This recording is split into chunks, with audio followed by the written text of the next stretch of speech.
again and welcome to class 719. All right, let's continue where we left off yesterday with expressions.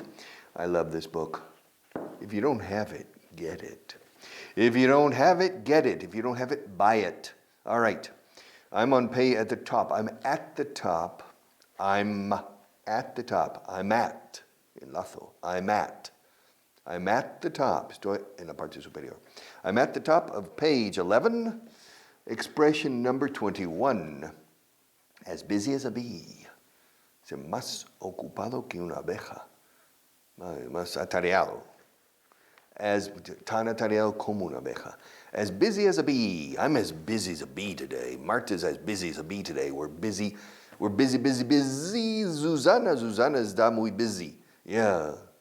Sobre todo en Zaragoza. Siempre Susana está muy busy en Zaragoza, sobre todo. Trata de aprender a decir la Z inglesa. ZZ Top. Easy peasy Japanese. All right. España. Okay. As busy as a bee. Yes. Charlotte is as busy as a bee today. Más atareada que una abeja. She's as busy as a bee. All right. Number 22, as clear as day. Tan claro como día. Qué raro suena. Tan claro como el día, un día. As clear as day. It's as clear as I don't know. I can't think of a different alternative. It's as clear as could be. Tan claro como puede ser. It's as clear. Está claro, super claro. Tan claro como el día. It's as clear as day. No, the day. It's as clear as day. And as cool as a cucumber. Wow. Tan fresco como una lechuga. O sea, más fresco que una lechuga. Marta entra por aquí más fresca que una lechuga. Y monta todo esto. She's as cool, como frescor. She's as cool as a cucumber. O sea, tan fresca como un pepino. Y los pepinos son frescos, ¿eh? You touch them, yeah? As cool as, más que you say tan fresco como lechuga? No. A cucumber is cooler than a lettuce. Then lettuce, okay. As cool as a cucumber. I love this expression. As cool as a cucumber. Boy, tiene una sangre fría. In front of the camera, he's as cool as a cucumber. Yeah. All the other teachers get nervous and anxious and they can't produce. But Richard is as cool as a cucumber. I guess yeah, no, I get nervous too, yeah? When Marta says, are you ready? Action. They come in. Action. Camera. Rolling. It's because the old cameras, you had to turn the camera. They say rolling. Rodando. Yeah, rodar una película. Se dice rodar. ¿Por qué rodar? You know? You say rodar. Vamos a rodar una película. We're going to roll a movie. Rolling. Okay. As cool as a cucumber.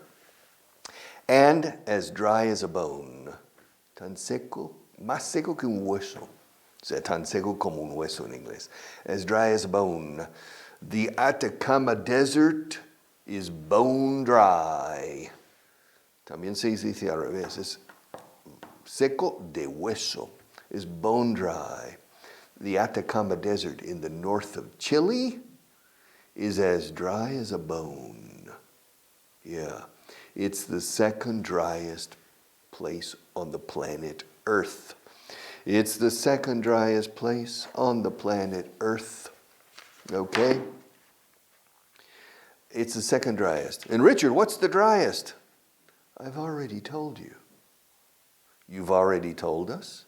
Yeah, I've already told you. Maybe 20 or 30 classes ago. ¿Te acuerdas? ¿Dónde está el sitio más seco del mundo?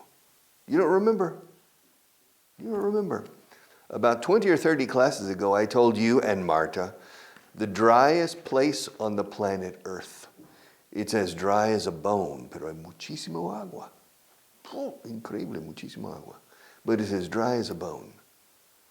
That's not possible, Richard. How can the driest place on the earth have a lot of water? Because the water is frozen. The driest point on the planet Earth is in Antarctica. It's in Antarctica. There's an area about the size of Guipúzcoa, small area, in Antarctica where it hasn't rained in 10 million years. 10 millones de años sin una gota de lluvia. Pero it's hielo seco, claro. Well, hielo. It's frozen, of course. So there's water, yes. If you melt it, you have water. But it's drier, much drier than the Atacama Desert. All right. Where are we? Translation booklet. Are you ready? We are going to do page 292, no? 292, yes. Page 292, list number 17. ¿Dónde has estado? ¿Dónde has estado? Where have you been? Where have you been? Where have you been? Los británicos. Where have you been? Where have you been? Where have you been? He estado muy ocupado últimamente. I've been very busy lately. As busy as a bee. I've been very busy lately. I've been very busy lately. Lleva 3 días lloviendo. Es verdad ahora, ¿eh? It's been raining for 3 days. It's been, estamos con el presente perfecto aquí. It's been raining for 3 days. Lleva 3 días lloviendo. It's been, it has been. Contracción, it has. It's been raining for 3 days. ¿Te preocupas demasiado? You worry too much. You worry too much. Yeah, you need to be like me. You need to be like me. I never worry. I'm as cool as a cucumber. All right? I never worry. Te preocupas demasiado. You worry too much. Yeah. No seas tan duro con ellos. Don't be so hard with them. Don't be so tough. Tough es dureza buena, o sea, de exigente. Tough. Que no se lo pones fácil, lo exiges. Hard es pasarse. Don't be so hard on them or with them. Ambos la valen. Este dice con ellos en español, pero dice on. Don't be so hard on them. Don't be so hard with them. On. I'm losing my English. You know, I hear Spanish so much, no seas duro con ellos. And then don't be so hard with them. I think it's correct in English. But here it's on. And that's more correct. Don't be so hard on them. Come on. Nunca he tenido suficiente dinero. I've never had enough money. I've never had enough money. And it's true. I've never had enough money to buy the things I would buy if I had a lot of money. I've never bought a private jet. I've never bought a yacht. I've never bought a painting by Rembrandt. Why? Because I don't have enough money. Well, Richard, if you were as rich as Rockefeller, if you were as rich as Elon Musk, would you buy a Rembrandt original? No. If I were the richest person in the world, I probably wouldn't buy art. I like art, but I don't need it in my house. And I'm not an expert in collecting art and buying and selling art as an investment. I'm not an expert. I prefer to go to the museum and to see all the art. For example, if I retire completely and decide to go back to the States, I will look for a house to rent, not to buy, probably. I'll look for a house to rent very near a library, a public library, Biblioteca Pública. And every day I will go to the library and spend 5 hours probably. The library has thousands of books. And they have in those American libraries, they have very comfortable chairs, very nice tables, good lighting and everything for reading books. That would be, wow. Because when I go I don't like to go shopping. I hate going shopping, except to bookstores. In the bookstore, wow. All right. So that would be my dream retirement, would be living 200 meters from a library and going every day and spending time in the library, reading. Yes, sir.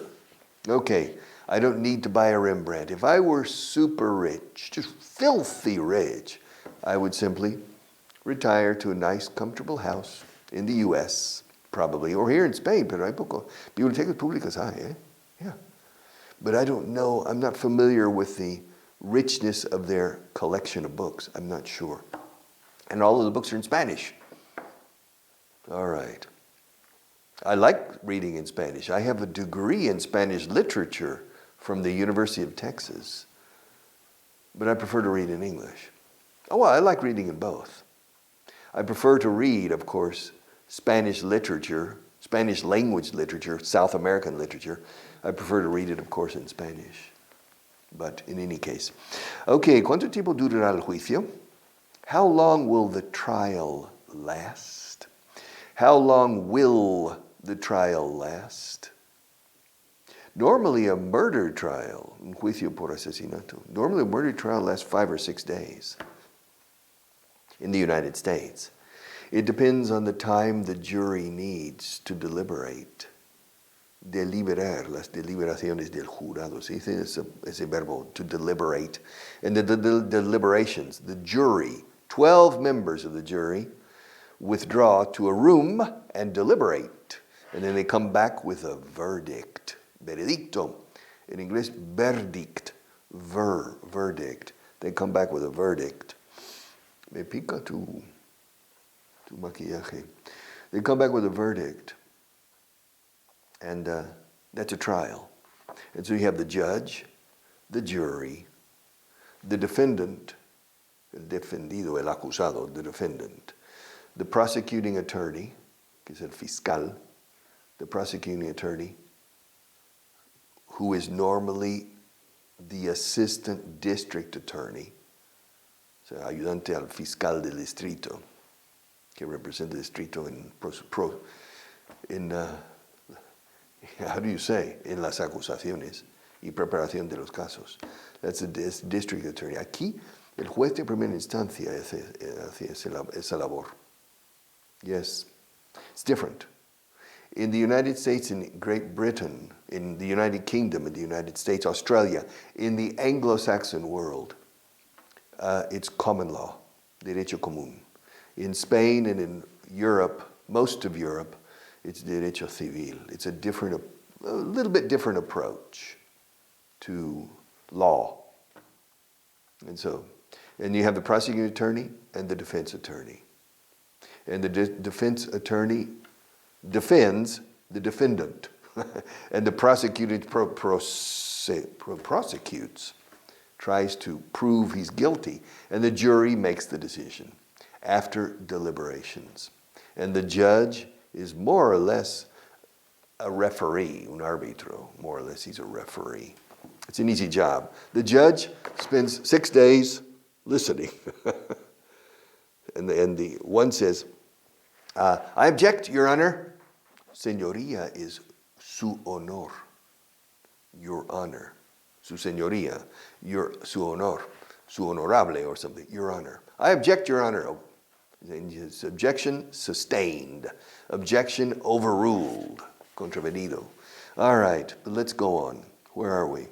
I got off on a strange tangent. ¿Cuánto tiempo durará el juicio? How long will the trial last? How long will the trial last? ¿Puedes ayudarme? Can you give me a hand? Can you help me? Can you help me? Can you help me? Can you help me? La P casi desaparece. Help me, help me, help me. Te costará decirlo como yo. Can you help me? Don't worry. Pronunciation is not the priority. Can you give me a hand? ¿Me puedes echar una mano? Can you give me a hand? Can you give me a hand? Okay, ¿puedes echarme una mano? Siguiente, ¿me puedes echar una mano? Can you give me a hand? No tienes que agradecérmelo. You don't have to thank me. It's not necessary. I don't need your gratitude. All right. You don't have to thank me. You don't need to thank me. Kind of, thank you. Thank you very much, Richard. You don't have to thank me. For this class, many people in the street say, muchas gracias por lo que usted está haciendo. You don't have to thank me. They pay me for this, eh? I'm a mercenary, right? I work for money. Marta's a mercenary too. I mean, she comes here for money. She doesn't come here for me. Eh? She comes here for money. I mean, if they stop paying her salary, I guarantee you she'll stop coming here. All right, right? Yeah, bueno, una vez vendrías, ¿no? Por bondad de corazón, out of the good of her heart. All right. We're all mercenaries in this world, right? But no, it's true. People thank me in the street. They thank me. Con usted pude sacar esa espina que tenía clavada desde hace 50 años. Sobre todo la gente jubilada. They approach me and say, and even when I'm wearing a mask, on the bus or something, they recognize me because of my eyes and my forehead and the hair. Usted es el baguanese. Usted es de la tele, ¿verdad? But what's really funny in public, for example, in a restaurant, this happens maybe 3 times a year, so it doesn't happen very often. But the last time it happened was a restaurant, and a waiter said, pero yo le conozco a usted, no sé qué. All right? And he says, and finally I said, soy el profe de Inglés de la tele. Ah, of course. But of course I told you about the other. You remember el portero, the concierge said, usted estuvo con Sharon Stone. All right. I wish. I wish. Okay, let's go on. Me gusta ayudar a la gente. I like to help people, or I like helping people. I like, admite gerundio o infinitivo. Recomiendo en infinitivo. I recommend. I've told you this before many times. I recommend the infinitive. Why? Because in the conditional, only the infinitive. Me gustaría ayudar a la gente is I would like to help. It's incorrect to say I would like helping. But in the present tense, I like helping people. When I was younger, I liked helping people. And tomorrow, I will like helping people. So the gerund is also correct.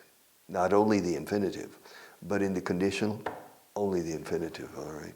So I recommend, in order not to have to remember a difference or an exception, the infinitive.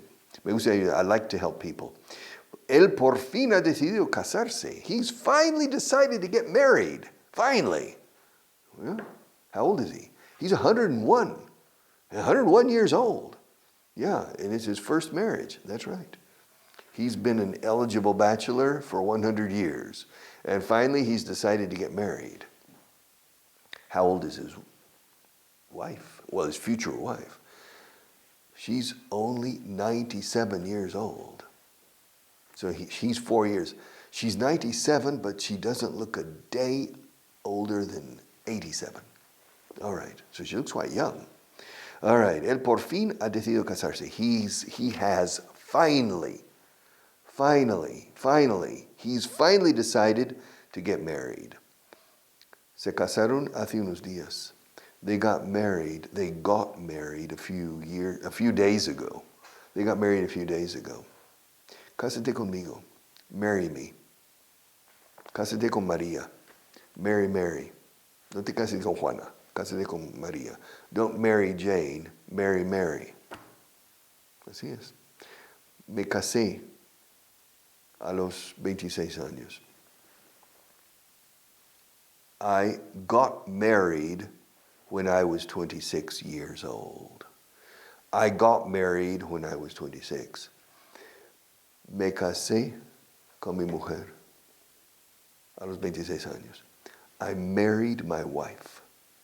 Así que cuando hay complemento directo, ¿con quién te has casado? Solo con Mary. I married my wife. Cásate conmigo. El migo, conmigo, con me, with me. Es complemento directo. Marry me. Cásate con María. Marry, Mary. Suena igual. Mary, Mary. Ahora bien, cásate. Que te cases. Get married. Entonces, ponte casado, literalmente. Hazte casado. Get married. All right. Se casaron hace unos días. They got married a few days ago. No he tenido tiempo. I haven't had time. I haven't had time. Look, the English language is very vast. Con V. All right. It's vast. I don't have time. I haven't had time to teach all the conditionals yet. I haven't had time. No he tenido tiempo aún. I haven't had time yet to teach all of the phrasal verbs. Be patient. Be patient. La película terminó más tarde de lo que esperábamos. The movie ended later than we expected. The movie ended later than we expected. My God, it's 10 minutes past midnight. My God, it's midnight. My God, that was a long movie. Yeah. Yeah, the movie ended later than we expected. X dura en inglés. Duro con la X. Expected. All right. Han tardado mucho. It's taken them a long time. It's very different. Han tardado mucho. Ello les ha llevado mucho tiempo a ellos. It has taken them a long time. It took me only 10 minutes yesterday. It took Marta even less. It took her only 5 minutes. But today, it has taken them a long time. Longer than I expected. No, it's taken them a long time. ¿Cuánto tarda él en vestirse? How long does it take him to get dressed? How long does it take him to get dressed? If you memorize these sentences similar to the gain fluency, it's good. How long does it take him to get dressed? It takes him 20 minutes to get dressed. 20 minutes? Well, it only takes me 3 minutes to get dressed. It takes him 20. Well, he only has one arm. Oh, he's a one-armed man. He lost his arm in an industrial accident. Oh, and so to get dressed is complicated. Try getting dressed with only one arm, Marta. Pruébalo. Yeah. And I know another person who's blind, and it takes him a little longer to get dressed as well. So certain people who suffer handicaps, losing an arm is an incredible handicap. Of course, being blind is even worse. But just to get dressed in the morning is an ordeal. Escrito ordeal. Es todo una, how do you say, un esfuerzo. It's an ordeal, getting dressed in the morning when you have only one arm. Often you need somebody else to help you. All right. So, cásate conmigo. Aquí viene. Marry me. Marry me, te haré feliz. I'll make you happy. Marry me, I'll make you happy. Quiero que me sigas, eh? I want you, Carmenchu. Carmenchu, I want you to follow me. Quiero que me sigas, o sea, vayas detrás de mí, siguiéndome. I want you to follow me. I want you to follow me. I want you. I want you to follow me. All right. Nunca te he pedido que hagas semejante cosa. Huh? Why did you do that? Porque me lo has pedido. ¿Yo? ¿Pedí que hagas eso? Nunca te he pedido que hagas semejante cosa. I've never asked you to do such a thing, tal cosa, to do such a thing. I've never asked you. Fíjate cómo pronuncio asked you. Asked you. Asked you. Asked you. Así pronuncio yo, asked you. I've never asked you to do such a thing. Tal una cosa, literalmente, que mal suena en español. Semejante cosa. I've never asked you to do such a thing. Why did you do that? Because I asked you? I've never asked you to do such a thing. You're crazy. No. I've never asked you to do such a thing. All right, deberías tener más cuidado. You should be. La fortaleza de la SH en inglés. You should be more careful, eh? Wow. You should be more careful with your money. You should be more careful with your physical, with your body. You should be more careful. Yeah, no deberías hacer cosas así. You shouldn't do things like that. I've never asked you to do such a thing. You should be more careful. You shouldn't do things like that. No deberías hacer cosas así. You shouldn't do things like that. Like that. Like this, like that. You shouldn't do things like that. All right? ¿Qué hacemos? What shall we do? What shall we do? Shall we finish this class? Yeah. Bueno, ¿le hablo yo primero? ¿Le hablo yo primero o tú? ¿Le hablo yo primero? Shall I talk to him first? Otra vez con el famoso shall, buscando consenso. Shall I talk to him first? Shall I say goodbye? Yes, Richard, say goodbye. Goodbye.